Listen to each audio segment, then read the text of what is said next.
शुरू करें। यस चलिए देखिए जी। अच्छा ये बनाए क्या है जी, पहले फिगर देखते हैं।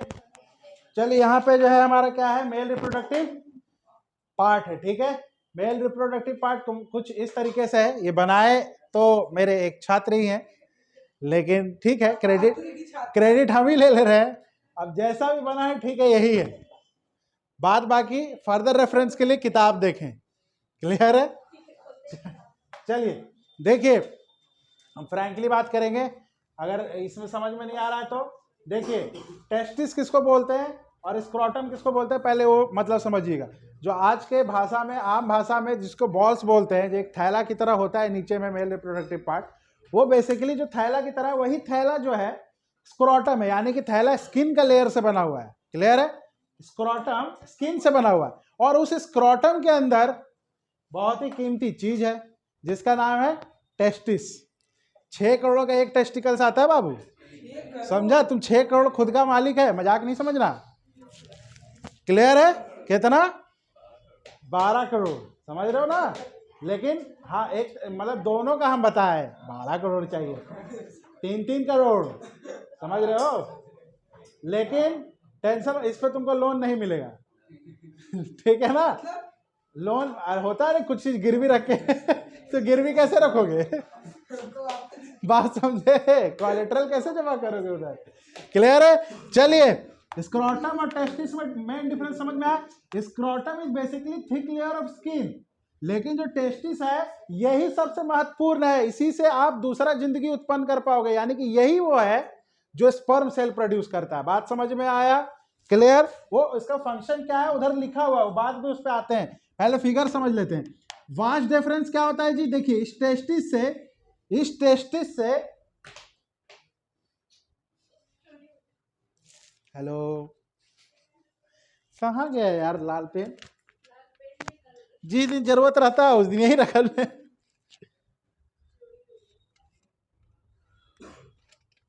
नहीं है, छोड़ो, पता नहीं कोई ढाप डूब गया।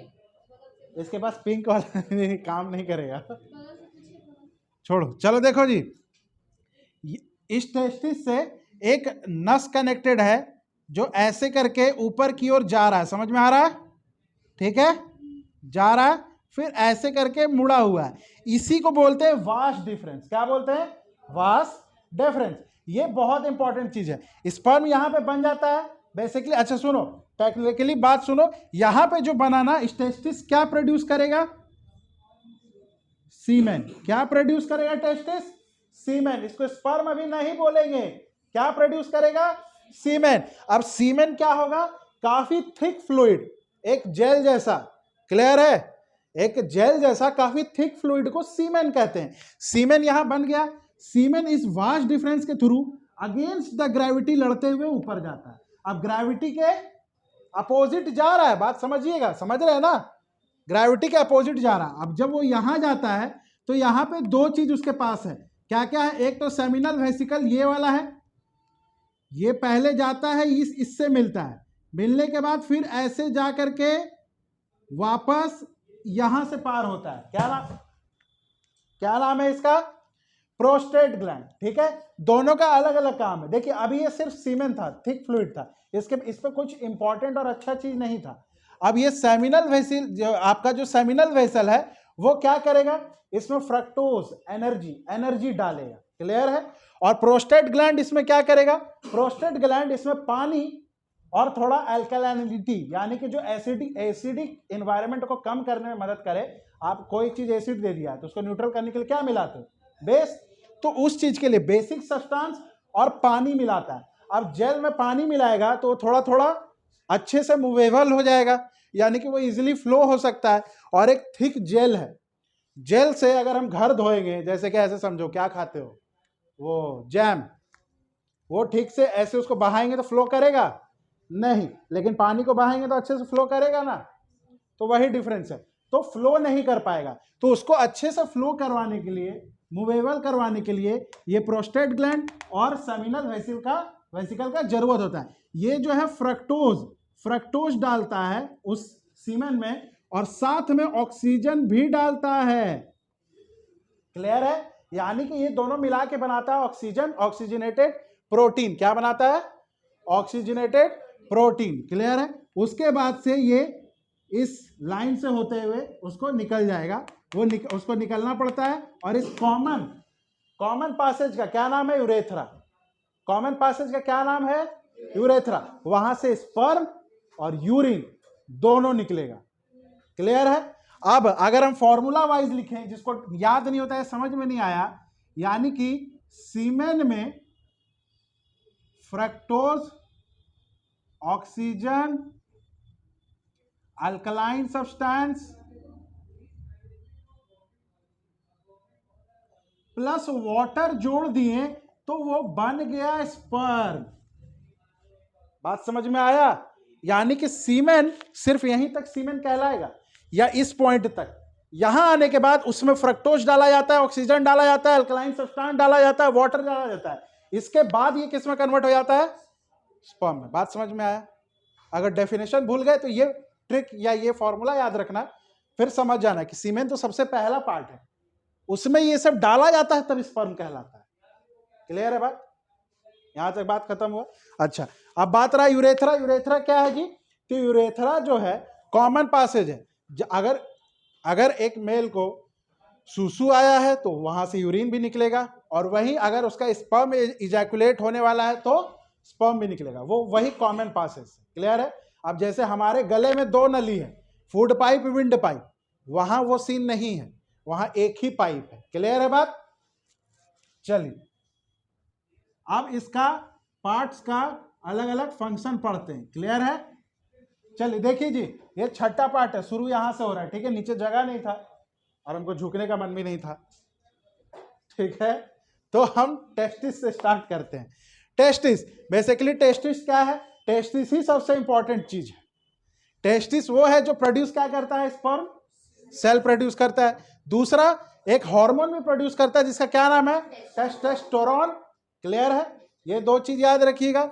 उसके अलावा वॉश डिफरेंस। वॉश डिफरेंस जो है बेसिकली स्पर्म को नीचे से ऊपर प्रोस्टेट ग्लैंड और सेमिनल वेसिल तक ले जाता है। ये खुद लिख सकते हैं, आपको दिखाए थे ना, यहां से यहां इसको पहुंचाना काम है।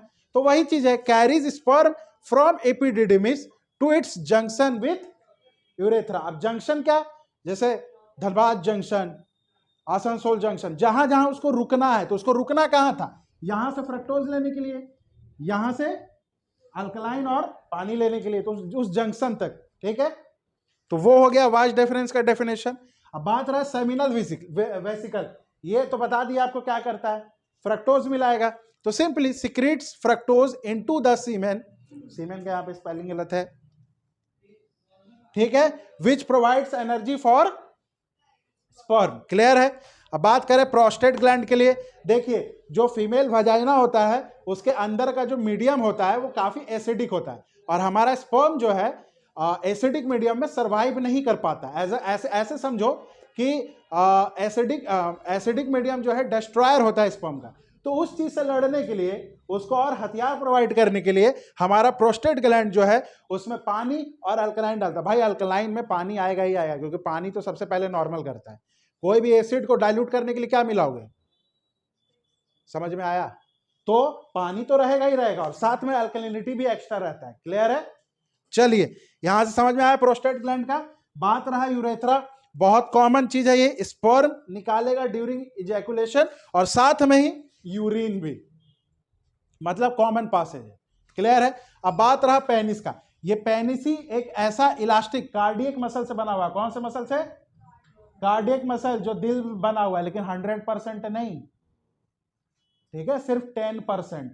कार्डियक मसल में जब ब्लड फ्लो होता है तब दिल धड़कता है, वैसी वहां पे भी जब ब्लड फ्लो होगा तो इरेक्शन या इरेक्शन नहीं होगा।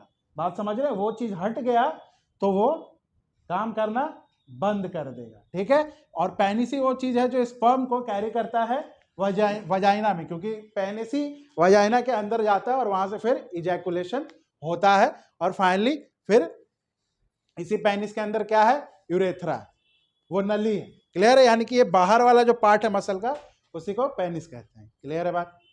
डन डना डन डन। मेल रिप्रोडक्टिव पार्ट डन डना डन डन। कोई डाउट किसी को? समस्या?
चलिए देखिए अब क्या होता है कहानी।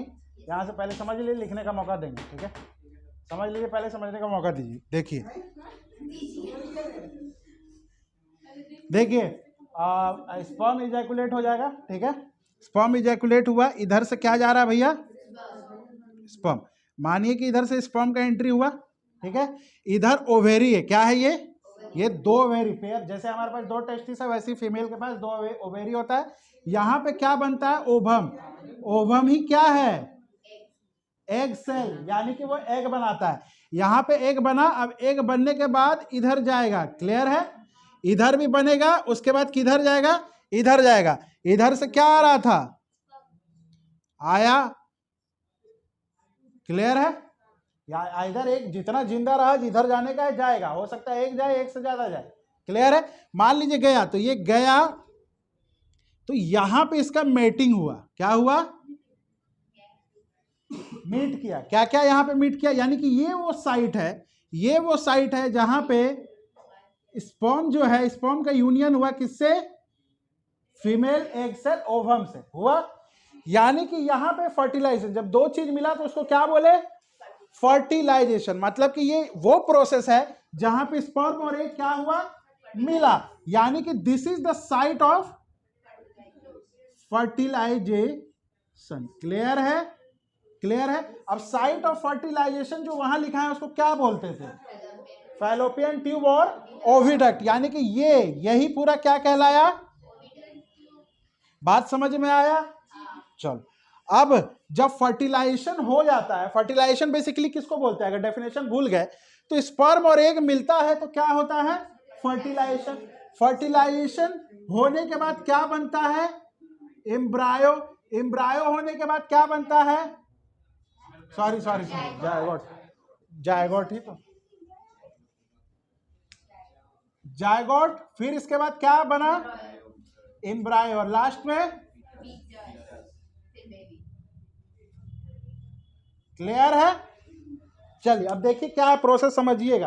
किसको बोलते हैं? Zygote, embryos, foetus. बहुत लोग कंफ्यूज रहते हैं क्या क्या नाम है, दिमाग खराब। देखिए स्पर्म और एग मिला तो क्या कहलाया? फर्टिलाइजेशन। फर्टिलाइजेशन के बाद ये जब मिक्स होके बन गया तो इसी चीज को क्या बोलते हैं? जायगोट। अब वो जायगोट जो है, अब ध्यान देखिएगा, जायगोट जो है इसको पहले हम मिटा देते हैं, ठीक है? अब वहां तक तो कहानी समझ में आ गया ना? चलिए अब यहां पे जो आपका फर्टिलाइजेशन हो गया, अब जो जायगोट यहां पे बना, ये जायगोट वापस आता है ओम्ब में। किसमें? वोम्ब, यानी कि यूट्रस में। किसमें आया? ये पूरा पार्ट क्या कहलाता है? यूट्रस, जिसको कोख भी बोलते हैं हिंदी में। वो कहते हैं ना, हम लोग की मम्मी लोग हम लोग को कभी कभी ब्लैकमेल करती है, इसलिए कोख में रखे थे इतना दिन। तुम सुनता नहीं है मेरा बात, फिर ब्लैकमेल हो जाना पड़ता है हम लोग को। आप समझ रहे हो ना? वही है, ये यूट्रस पे आता है, ठीक है? अब खुद ये करो, कोई भी चीज अगर हिलता डुलता रहेगा तो किसी का उसका ग्रोथ होगा, उसको स्टेबिलिटी चाहिए। जैसे हमारा हाइट भी कब बढ़ता है? हमारा शरीर का ग्रोथ कब होता है? रात को, जब आप सोते हो। इसीलिए कहा जाता है कि रात को फैल के सोना चाहिए, ना कि सिकुड़ उकुड़ के ऐसे सोते हो, ये गलत तरीका है। फैल के जितना सोओगे तुम्हारा ग्रोथ क्या होगा? क्योंकि रात में आपका बॉडी हिलता नहीं है, उसी वक्त वो एक्सटेंड करेगा जितना भी हाइट से रिलेटेड या कुछ से भी रिलेटेड। क्लियर है? तो इसको भी ग्रोथ होने के लिए स्टेबिलिटी चाहिए। और दूसरा रीजन ये है कि माएँ जो है, मान लो किसी की माँ जो है एथलीट हो सकती हैं, किसी की माँ बाहर वर्ल्ड में काम करती हैं, एक्सरसाइज वगैरह, मान लो बाइक से जा रही हो, या किसी की माँ स्विमिंग करती हो, ठीक है, या हल्का बोल्का योगा वगैरह या जो भी पकड़ लो एक्सरसाइज, ठीक है, वो करती है। आजकल फिट होने के लिए तो सब कर रहा है। क्लियर है? तो अगर यहाँ पे प्रेशर लगेगा तो ये जो जायगोट है ये तो निकल जाएगा वापस से, और बेबी इसी को इसी मतलब क्या हो जाएगा, ये वो खराब हो जाएगा। ठीक है, आगे होगा नहीं। तो ये जायगोट जो है क्या होता है, एम्ब्रायो कब बनता है? अभी तक तो जायगोट है। जायगोट क्या करेगा, एक रस्सी जैसा बांध लेता है, एक रस्सी जैसा बांध लेता है अपने मदर के नेवल से, यानी कि नाभि से। इसी को बोलते हैं प्लेसेंटा। क्या बोलते हैं? प्लेसेंटा। और ये सिर्फ उसको स्टेबिलिटी ही नहीं देता है, ये एक तरह से बता रहे हैं, ये सिर्फ और सिर्फ स्टेबिलिटी देने के लिए भगवान ने नहीं दिया है। एक तरह से समझिए ना कि फोन का कनेक्शन है। जब इसको भूख लगेगा तो इसी तार से इस बच्चे को सांस लेने के लिए ऑक्सीजन और इसका ग्रोथ होने के लिए खाना मिलेगा। और अब अगर ये कोई ऑर्गेनिज्म है तो ये जरूर वेस्ट भी पैदा करेगा, जैसे हम लोग करते हैं। तो ये वेस्ट भी इसी से ट्रांसफर होता है, यानी कि वेस्ट बच्चे से मां की तरफ जाएगा और खाना और ऑक्सीजन मां से बच्चे को मिलेगा। ये काम है प्लेसेंटा का। उसके अलावा स्टेबिलिटी भी प्रोवाइड करेगा। तो ये तार का जब कनेक्शन हो जाता है तब वो क्या बन जाता है, एम्ब्रायो। तो एम्ब्रायो तो बन गया। फीटस क्या है, जिस दिन से बच्चा का थोड़ा थोड़ा पैर हाथ, सबसे पहले पैर हाथ बनता है, वो दिखने लग जाए ना अल्ट्रासाउंड पे, वो बन जाता है फीटस, यानी कि 1 से 2 महीने के बाद। एम्ब्रायो तो समझ गए जब प्लेसेंटा आ जाएगा, समझ गए। और फीटस कब होगा, जब उसका लेग्स और हैंड्स दिखने लगे। कितना गैप में, 1 से 2 महीना, डिपेंड बच्चा को आप जो है न्यूट्रिशन कितना दिए हैं। माँ अगर कुछ नहीं खा रही है तो बच्चा का ग्रोथ धीरे होगा। क्लियर है? माँ अच्छे से सब कुछ प्रॉपर केयर कर रही है तो बच्चा का सब कुछ टाइम पे दिखेगा। क्लियर है? बात यहां तक समझ में आया? अब ये बेबी जो है इसी में धीरे धीरे डेवलप होगा। 9 महीना इसी पे इंतजार करेगा, जिस्टेशन पीरियड जिसको बोलते हैं, ठीक है, जो प्रेगनेंसी का टाइम होता है। और 9 महीना के बाद ये फिर प्रॉपर उसी डिलीवरी से निकल जाएगा। ये तो फिगर के हिसाब से समझ गए। बाद बाकी डेफिनेशन आपको हम लिखाए हुए हैं सब चीज का, ठीक है, बहुत ये इजी भाषा में है। ओवेरी क्या करता है, देखिए, ओवम और एक सेल तो प्रोड्यूस करता ही है, और साथ में एक हार्मोन एस्ट्रोजन और प्रोजेस्टेरोन। आपका फैलोपियन ट्यूब जहां पे फर्टिलाइजेशन हो, बहुत इंपॉर्टेंट है, तो it is known as a site of fertilization. Clear है? और साथ में फैलोपियन ट्यूब जो है एग को अपने तरफ खींचता है, तभी ना वहां पे एग भी पहुंचेगा और उधर से स्पर्म भी आ रहा होगा तो मिलन होगा। क्लियर है? तीसरा यूट्रस, आप लोग को पता है कि यही पाल के रखता है। तो ये पियर शेफ्ट का होता है। पियर शेफ्ट मतलब नाशपाती खाते हो ना, उस शेफ्ट का ऑर्गन होता है जिसमें एम्ब्रायो फीटस डेवलप होता है। क्या होता है, पहले तो इसमें प्लासेंटा आएगा तो एम्ब्रायो कहलाएगा, वो डेवलप हुआ, उसके बाद फीटस, बेबी का हाथ पैर दिखने लगेगा तो वो डेवलप होता है। और साथ में इन्वॉल्व इन मेंसुरेशन। सर्विक्स इस पार्ट को कहते हैं, यहां इसके नीचे से वेजिना शुरू हो जाता है और इसके नीचे मदर का कोक है। तो इसको जो अदर डिफरेंशिएट करने वाला यही पार्ट हुआ, सर्विक्स हुआ, तो वही करता है, सेपरेट्स वजाइना फ्रॉम यूट्रस। और साथ में तुम देख रहे हो कि ये ब्लॉक है, क्योंकि जब ये फीटस आएगा तो इसको रोके रखने में यही मदद करेगा ना। ये अगर एनी टाइम खुला रहेगा तब तो बेबी गिरते रहेगा, फिर कोई बच्चा ही पैदा नहीं हो पाएगा कभी, हम लोग ह्यूमन का पॉपुलेशन ही नहीं बढ़ेगा। राइट? बात समझ में आ गया यहां तक? चलिए, वजाइना का सिंपल है डेफिनेशन, देख लीजिए, यहां से पढ़ लीजिए, उसमें ज्यादा कुछ समझाने का नहीं, ये पूरा फिगर ही वजाइना का है। क्लियर है? अब बात रहा मेंस्ट्रुएशन साइकिल। कौन सा साइकिल आप लिख लिए हैं? लिखने वाला पार्ट मिटा रहे हैं। चलो बात करते हैं मेंस्ट्रुएशन की। ठीक है, मेंस्ट्रुएशन क्या होता है जी? देखिए, हमारा जो ओवेरी है, आपको बेसिकली समझा रहा है, जो ओवेरी होता है वो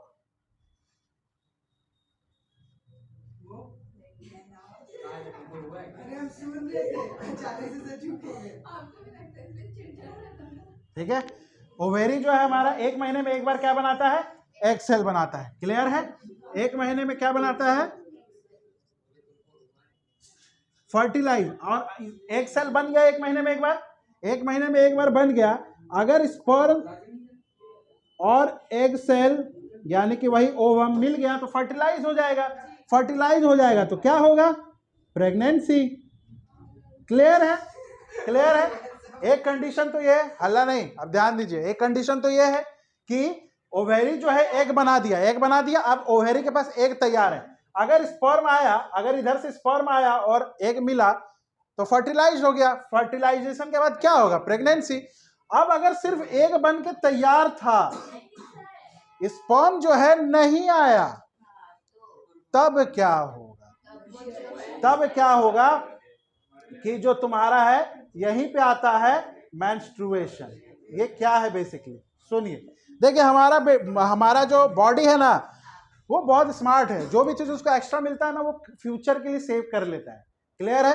तो जब यहाँ पे बेबी आया, जब यहाँ पे बेबी आ गया तो क्या करता है कि जो यूट्रस होता है ना, ये पूरा कोख, वो ब्लड वेसल्स का लाइनिंग से अपने आप को प्रोटेक्ट करने के लिए थिक कर देता है। क्या कर देता है, वो उसका जो सेल होता है ना वो काफी थिक हो जाता है। क्यों थिक हो जाता है, उसमें काफी ज्यादा मात्रा में खून भरा जाता है और उसके पीछे खून का जो ब्लड वेसल्स होता है ना उसका थैला बन जाता है बेबी को प्रोटेक्ट करने के लिए कि बाहर से चोट ना लगे।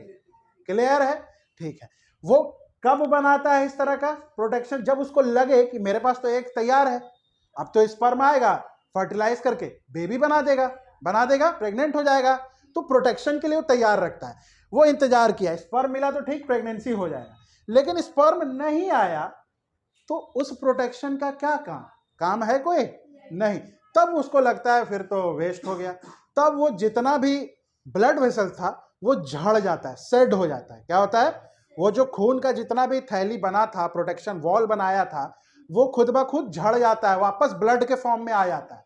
और वही ब्लड मेंस्ट्रुएशन के थ्रू निकलता है। महीने में एक बार ओवम बनता है तो महीने में एक बार मेंस्ट्रुएशन भी होता है, क्योंकि वो स्पर्म जो है एक्सपेक्ट कर रहा था लेकिन मिला नहीं। तो फिर उस प्रोटेक्शन का क्या काम, बेबी है ही नहीं तो प्रोटेक्शन किसको दे रहा है। मतलब ये तो वही बात हो गया कि घर पे कोई नहीं रह रहा है और तुम सिक्योरिटी गार्ड लगा के बैठा हुआ है। पॉइंट समझ रहे हो ना। तो दे दिया थोड़ा, ठीक है, बात समझ में आया, क्लियर है। चलो मेंस्ट्रुएशन समझ में आया। अब मेंस्ट्रुएशन का कॉन्सेप्ट समझो, 0, 14 और 28। और यहाँ पे एक और डेट होता है 5। ठीक है, देखिए मैं 0 कब से स्टार्ट करते हैं, जिस दिन पीरियड स्टार्ट हुआ, जिस दिन पीरियड जो है स्टार्ट हुआ उसको 0 कैलकुलेट करते हैं। पीरियड जो है 0 से 5 दिन आपका ब्लड होता है। क्लियर है।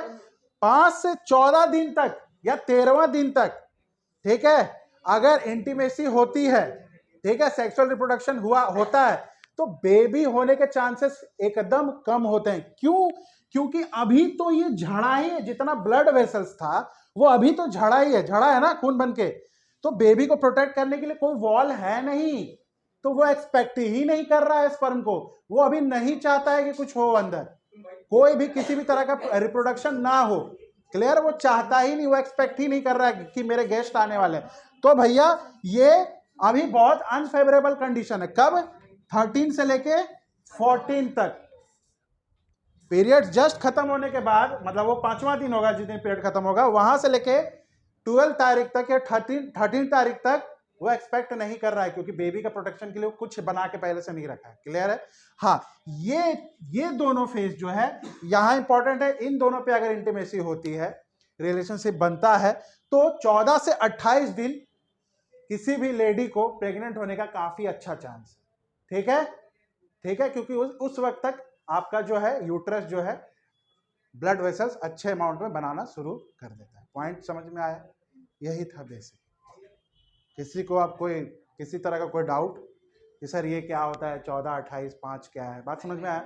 इसमें 3 ही डेट इंपॉर्टेंट है, 0, 5, 14 और 28 का तो वो होता है। ठीक है, क्लियर है। चल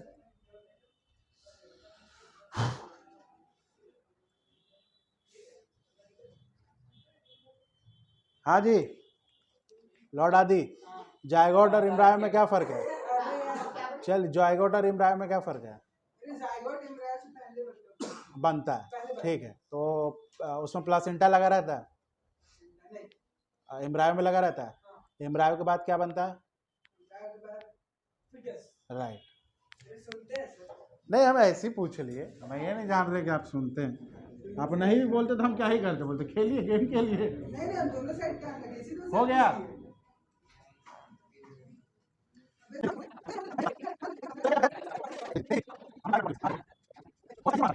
देखिए सेक्सुअल डिजीज दो तरीके से ट्रांसमिट होता है, एक वायरल और एक बैक्टीरियल। बैक्टीरियल में क्या क्या है जी? स्पेलिंग जल्दी। हाँ वो है, हाँ हाँ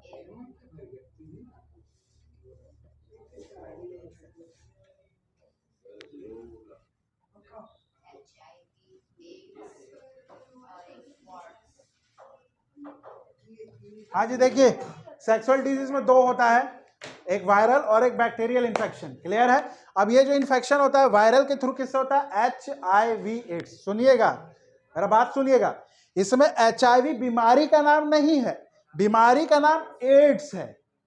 एड्स होता किस चीज की वजह से है? उस वायरस का नाम है HIV, मतलब ह्यूमन इम्यूनो वायरस।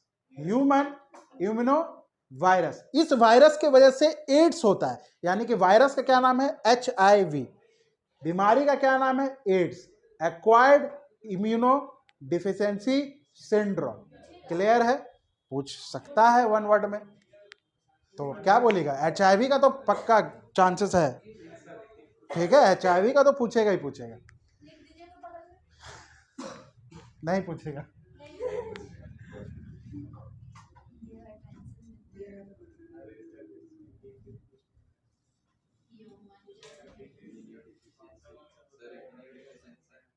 हाँ वो एड्स के लिए, यहाँ पे सिर्फ HIV है, ह्यूमन इम्यूनो वायरस, ठीक है।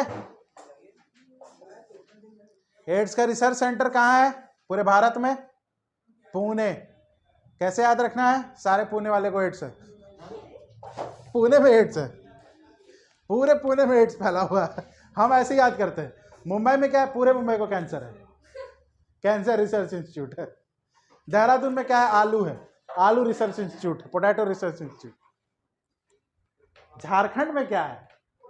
लैक रिसर्च इंस्टीट्यूट, और स्पेशली धनबाद में mining and fuel research institute है, क्योंकि इससे बेहतरीन जगह तो हो नहीं सकता है रिसर्च करने के लिए। ठीक है, बात समझ में आया? चलिए HIV हो गया, वॉट्स हो गया। अच्छा गोनोरिया और सिफिलिस कैसा डिजीज है? बैक्टीरियल डिजीज है। गोनोरिया में क्या होता है? आप लोग का वो फिगर पढ़ा है ना, क्या बैक्टीरियल में आप लोगों को क्या पढ़ाने जा रहे हैं? गोनोरिया और सिफिलिस दो बीमारी है जो बैक्टीरिया की वजह से होता है। गोनोरिया में क्या होता है पता है? जो आप लोग को ये स्पेशली जो है ना, मेनली जो गोनोरिया होता है वो मोस्टली फीमेल को होने का चांसेस होता है। और इसका रीजन क्या होता है पता है? जब हाइजीन प्रॉपर मेंटेन नहीं किया जा रहा है, ठीक है। अगर हम आपको बोलें कि मेल और फीमेल दोनों में से ज्यादा किसके चांसेस होते हैं अटैक्ड होने के? वो फीमेल का होता है। क्लियर है? और ये कब होता है? जब गंदा संदा बाथरूम इस्तेमाल कर रहे हैं, ठीक है, तब स्पेशली बैक्टीरियल तो सबसे पहले गंदा से ही पकड़ता है। अब गोनोरिया में क्या होता है? उसमें लड़कों को भी होता है। मान लो अगर किसी फीमेल को हो गया है और लड़का उसके कांटेक्ट में आया, ठीक है, वही इंटीमेसी की वजह से, ठीक है, उसका कोई भी रिलेशन में लगता होगा, तो लड़का को भी होगा। और इसमें क्या होता है कि आप जो है स्टेराइल हो जाओगे, बाप नहीं बन पाओगे। कैसे? गोनोरिया जो आपको बताया ना, कॉमन पैसेज जहां से यूरिन और स्पर्म दोनों निकलता है, उस पैसेज पे ही आपका ब्लॉकेज होना शुरू हो जाता है ऑटोमेटिक। अब जब ब्लॉकेज ही हो जाएगा तो चीजें निकलेंगी कहां से? बात समझ रहे हो? नहीं,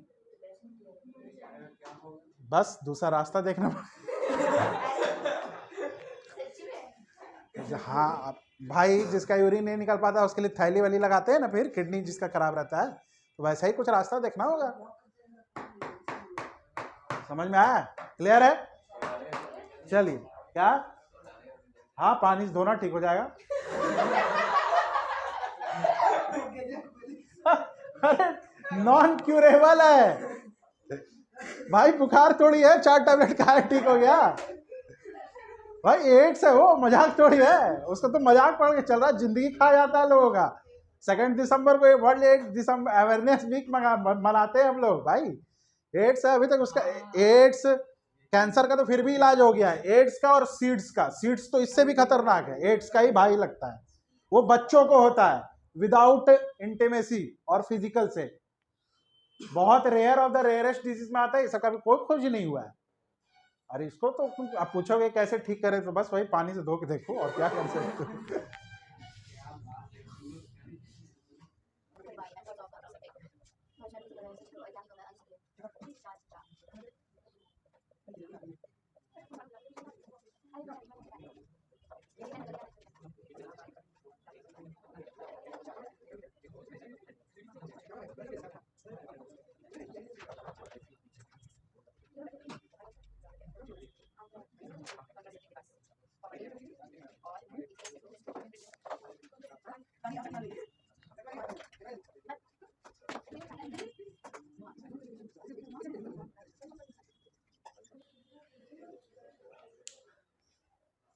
चलिए देखिए, प्रेगनेंसी को रोकने के क्या क्या उपाय हैं।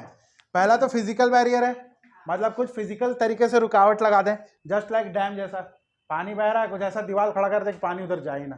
क्लियर है। तो स्पर्म को रोकने के लिए क्या क्या कर सकते हैं फिजिकल बैरियर्स में, कॉन्डम्स का इस्तेमाल कर सकते हैं। दूसरा है डायफ्रागम्स, क्लियर है, ये बेसिकली बोलते हैं इसको फीमेल कॉन्डम, ठीक है, वो हो गया। एक और मेथड है सर्जिकल मेथड, क्या है सर्जिकल मेथड। वैसेक्टॉमी मेल में होता है, ट्यूबेक्टॉमी फीमेल में होता है। वैसेक्टॉमी में क्या होता है, वैस डिफरेंस जो टेस्टिस से स्पर्म ऊपर लेके जाता था ग्रेविटी के अगेंस्ट, उस वैस डिफरेंस को काट नहीं ब्लॉक कर देते हैं, ठीक है, क्या कर देते हैं, ब्लॉक कर देते हैं। तो स्पर्म जाना भी चाहेगा तो नहीं जा पाएगा, तो प्रेगनेंसी जो है नहीं होगा। वैसेक्टॉमी मेल में करते हैं। ट्यूबेक्टॉमी में क्या होता है, जैसे ही यहां पे एक तार को ब्लॉक किया जा रहा था, उसी तरीके से वहां पे फैलोपियन ट्यूब को ब्लॉक कर दिया। फैलोपियन ट्यूब एग लेगा ही नहीं, एग मिला ही नहीं, और स्पर्म अगर गलती से भी पहुंच गया तो फर्टिलाइजेशन नहीं होगा। क्लियर है। तो वो ट्यूबेक्टॉमी, ट्यूबेक्टॉमी कहां होगा पूछा तो फैलोपियन ट्यूब, और ये वास्ट डिफरेंस में। क्लियर है। चलो अब एक है केमिकल मेथड। ओरल कॉन्ट्रासेप्टिव्स आप खा सकते हो, ठीक है, क्या खा सकते हो, हेलो क्लास में, ठीक है, ओरल कॉन्ट्रासेप्टिव्स खा सकते हो। ये केमिकल सब्सटेंसेस होते हैं, बेसिकली एक टैबलेट्स की बात कर रहे हैं, और इसके काफी ज्यादा साइड इफेक्ट्स होते हैं। तो ये ऐसे नहीं खाना चाहिए, हमेशा अपने डॉक्टर को कंसल्ट करके ही खाना चाहिए, ठीक है। और लास्ट है IUCD, intra uterine contraceptive devices, copper T, ठीक है, ठीक है, बात खत्म। इसी तरीके से हमारा रिप्रोडक्शन खत्म। अब आप लोग सब नेक्स्ट क्लास में रिप्रोडक्शन करके आइएगा, जाइए।